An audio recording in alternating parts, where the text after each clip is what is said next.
Fala pessoal do Periscope, tudo bem? Boa noite, como é que vocês estão? Hoje, quinta-feira, dia 16 de junho. Quero continuar dando dicas a respeito dos vários artigos do Código Penal. Aqui no Periscope, dicas a respeito dos vários artigos do Código Penal. Nas outras redes sociais, não se esqueçam que eu coloco todos os dias, ou na medida do possível todos os dias, vídeos de 1 minuto falando da legislação penal especial. Já falando da lei dos crimes hediondos, agora eu estou conversando com vocês nas outras redes a respeito da LEP, Lei de Execução Penal, não é verdade? Um abraço para a galera de Criciúma, Santa Catarina, Recife, Uberaba, olha só, Uberaba, Rogério está cabeludo, tem que arrumar tempo para cortar cabelo, não é verdade? Vitória, Espírito Santo, olha só que interessante. Acabou a revisão de domingo? Não, não acabou a revisão de domingo, viu? Revisão de domingo continua, é que esse domingo foi dia dos namorados, não é verdade? Então, dia dos namorados foi um outro tipo de revisão, né? Uma revisão um pouco diferente. Bom, vamos lá, vamos dar sequência. Eu até quero alertar que amanhã, eu não sei se tem aqui no Periscope, estagiários do Ministério Público do Fórum Criminal da Barra Funda, na capital, se tem algum estagiário assistindo aqui, amanhã, 10 horas da manhã, eu estou lá no Fórum Criminal da Barra Funda, lá no Ministério Público, falando de justiça negociada. Justiça negociada, um tema muito legal. Então, se tem algum estagiário do MP da Barra Funda e quiser comparecer 10 horas da manhã, eu vou falar de justiça negociada no Ministério Público. Justiça negociada e o novo projeto do CPP. Aliás, quem sabe eu não posso discutir isso com vocês aqui no Periscope. Vamos ver se eu pego um dia especial só para discutir com vocês a diferença de justiça conflitiva, justiça consensuada e as 3 espécies de justiça consensuada. A justiça reparatória, restaurativa e a negociada com a subespécie colaborativa. Na verdade, vamos ver se eu consigo trabalhar isso aqui com vocês no Periscope uma noite. Podemos prosseguir? Podemos prosseguir? Tem gente falando aqui, ó, baboseira. Não é baboseira, não. Se você está falando que baboseira é isso que eu estou falando, justiça negociada, não é não. É um tema interessante. Se eventualmente você estava se referindo a isso. Não estava? Ah, não é isso. Então tá bom, então desculpa. Quem que é aqui, ó? Bom, não sei. Não consegui ler seu nome. Então é isso, então tá bom. Porque às vezes a pessoa vê nomes esquisitos assim e acha, isso não tem interesse. Tem interesse prático. A justiça negociada é a justiça do futuro, não tenho dúvida. É a justiça do futuro. Vamos ver se eu consigo trabalhar isso com vocês aqui no Periscope. O que vocês acham? Vamos lá? Bom, vamos lá. Não, eu já entendi que não foi comigo, tudo bem, ótimo, já entendi. Mas vocês têm todo o direito de eventualmente não gostar de algum tema, e vocês têm que me falar mesmo, viu? Tem que falar mesmo. Aqui é uma troca de ideias. Se vocês não gostaram de um tema, vocês têm que me avisar, que daí eu, obviamente, mudo. Tá bom? Vamos prosseguir? Então vamos lá, vamos diminuindo as mensagens. Hoje eu quero dar dicas. Eu já entendi que não foi. Já entendi que não foi por conta do tema. E mesmo se tivesse sido por conta do tema, repito, não tem problema. Eu aceito críticas. Aceito. Aliás, guardem isso, viu, pessoal? Muitas coisas na minha vida que eu senti que melhoraram por causa das críticas. Porque se eu fosse ficar apegado somente a elogios, etc., eu não prosseguiria. Então foi por causa de críticas, e principalmente de alunos que criticaram ou a minha aula, ou criticaram o meu livro, ou criticaram... É que eu paro, penso, reflito, e se eu entendo que a crítica é pertinente, eu mando ver. Que eu entendi, o colega não estava fazendo uma crítica, foi sobre um chat, eu é que não percebi isso. Já entendi, mas mesmo se fosse crítica, seria muito bem-vindo. Muito bem-vindo. Guardem isso, você cresce com as críticas e não com os elogios. Se você ficar prestando atenção nos elogios, você vai ficar parado, zona de conforto, tal. Talvez seja mais confortável. Então, se você ficar preso somente a elogios, zona de conforto, não tem dor, não tem sofrimento, mas é tudo muito ilusório. Agora, se você prestar atenção nas críticas, aprender com as críticas, você vai progredindo, você vai progredindo. Eu acho que é assim que vocês têm que levar o dia a dia, seja nos seus estudos, seja no começo da sua carreira. Bom, está travando um pouco, talvez por conta da quantidade de mensagens. Vamos diminuindo que agora... Então vamos diminuindo, que agora eu vou começar o artigo 155, parágrafo 1º. Então vamos lá. Diminuindo as mensagens, diminuindo, já sei que travou. Quando trava, eu percebo, viu? Quando trava, eu percebo. Se vocês todos ficarem escrevendo que travou, aí vai continuar travando. Quando trava, eu percebo. Então o que eu faço? Eu repito, fica tranquilo. Vamos lá? Então diminuam as mensagens. Vamos falar do artigo 155, parágrafo 1º. Furto majorado pelo repouso noturno. Pessoal, primeira coisa, o artigo 155, parágrafo 1º, traz causa de aumento de pena. Dentro do sistema de cálculo da pena, que é o sistema trifásico, o juiz vai considerar a majorante do repouso noturno na terceira fase do cálculo. Então guardem isso. A primeira fase, circunstâncias judiciais. Artigo 59 do Código Penal. Segunda fase, agravantes e atenuantes. Terceira fase, majorantes ou causas de aumento e minorantes, causas de diminuição.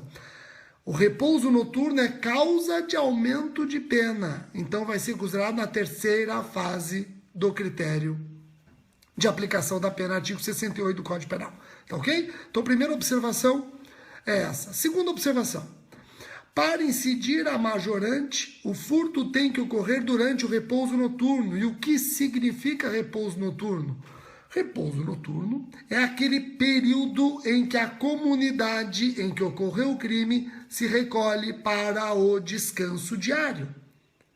É o período em que aquela comunidade, a comunidade em que ocorreu o crime de furto, se recolhe para o descanso diário, de um dia para o outro. Rogério, mas qual é esse período? Depende da comunidade. Ninguém tem dúvidas de que o repouso noturno numa pacata cidade do interior é bem diferente do repouso noturno numa grande capital. Então, cuidado com isso, cara aluno, que está falando, coincide com o conceito de noite? Não. Vai depender do costume da localidade. E com isso é importante, viu? Com isso é importante. Por quê? Porque você percebe... Pessoal, façam as perguntas depois, porque muitas perguntas que vocês estão fazendo, eu já vou comentar, só para não travar.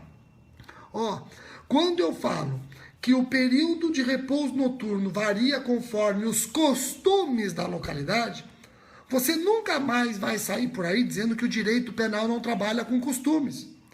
O direito penal admite um costume muito importante, que é o costume interpretativo, o costume que ajuda a aclarar o significado de uma palavra, expressão de um texto. Então, olha só o costume interpretativo aqui falando alto, tá ok? Então, é o período em que uma comunidade costumeiramente se recolhe para o descanso diário. Falando em repouso noturno, a doutrina costuma limitar essa causa de aumento para os furtos ocorridos nos locais em que a pessoa repousa. Ou seja, furtos em moradias. Agora, isso não significa, ao contrário do que ensinava Nelson Hungria, isso não significa que essa moradia tem que ter moradores no local e no momento do furto, e que esses moradores estejam repousando. Não precisa. O STF e o STJ já decidiram que o furto é majorado pelo repouso noturno, mesmo que a moradia esteja ocasionalmente desabitada ou mesmo com os moradores lá dentro, não precisa estar dormindo. Tá ok? STF e STJ já decidiram isso copiosamente. Nelson Hungria discorda, Bittencourt discorda. Nelson Hungria e Bittencourt entendem que, para incidir a majorante, a habitação tem que estar com os moradores e os moradores têm que estar efetivamente repousando. Tá ok? Talvez seja essa a tese para quem vai prestar concurso, por exemplo, para a Defensoria Pública. Agora vejam, então abraço, respondi sua pergunta e vou aprofundar. Eu comentei que a causa de aumento leva em consideração o repouso noturno, por isso que muitos doutrinadores limitam a majorante aos furtos ocorridos nas moradias, nos imóveis em que as pessoas repousam. Não foi isso que eu falei? Pois é, tem decisão do STJ também aplicando essa causa de aumento para furtos praticados durante o repouso noturno em estabelecimentos comerciais. Então tem jurisprudência do STJ estendendo a majorante também para furtos cometidos em estabelecimentos comerciais. Agora eu quero saber o seguinte. A majorante do repouso noturno está no parágrafo 1º. A majorante do repouso noturno se aplica ao furto qualificado ou, por estar no parágrafo 1º, só tem aplicação ao furto simples do caput. Isso já caiu no concurso do MP de Goiás. E a jurisprudência dos tribunais já foram no sentido, as jurisprudências já caminharam no sentido de que esta causa de aumento só se aplica ao furto simples, caput. Se quisesse o legislador aplicar a todas as modalidades de furto, colocaria essa majorante como o último parágrafo do 155. Então, tem muita doutrina ainda nesse sentido. Porém, os tribunais superiores estão caminhando no sentido inverso.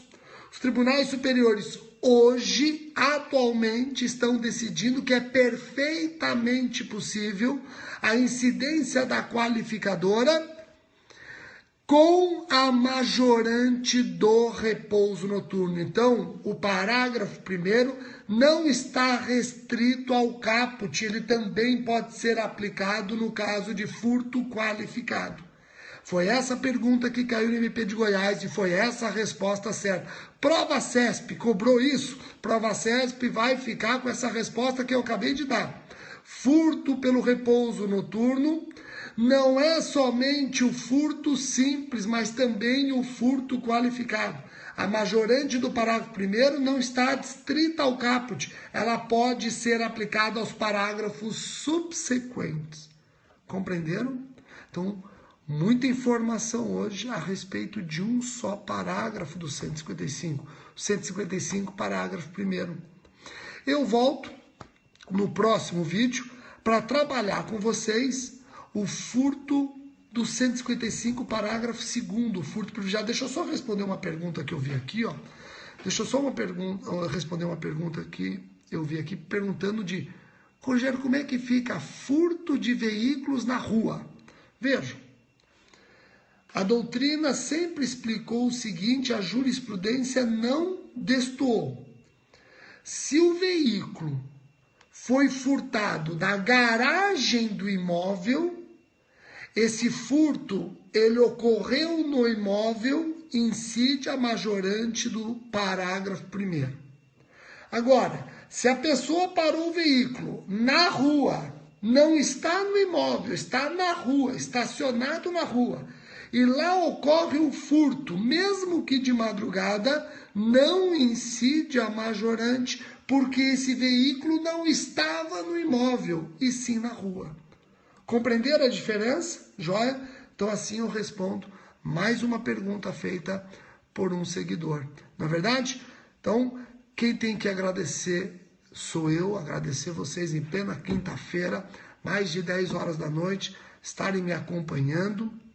Na verdade, fico muito feliz, muita gente lembrando dos meus filhos aqui. Olha só, hoje, inclusive eu fui dar uma palestra junto com meu filho, a primeira palestra do Bruno, está com 9 anos e já deu uma palestra comigo na escola a respeito de bullying, cyberbullying, sinais indicativos da vítima de bullying, sinais indicativos do agressor de bullying, quais as medidas que devem ser tomadas, o que diz a lei bullying é crime ou não é crime, tudo isso nós discutimos hoje no colégio, eu e o Bruno. Olha que interessante, muito legal. Bom, pessoal, então eu vou encerrar por aqui, novamente agradecendo a companhia de vocês, e no próximo vídeo, repito, eu vou trabalhar o furto privilegiado ou mínimo, 155, parágrafo 2º, tá bom? Um abraço grande a todos e até o próximo vídeo.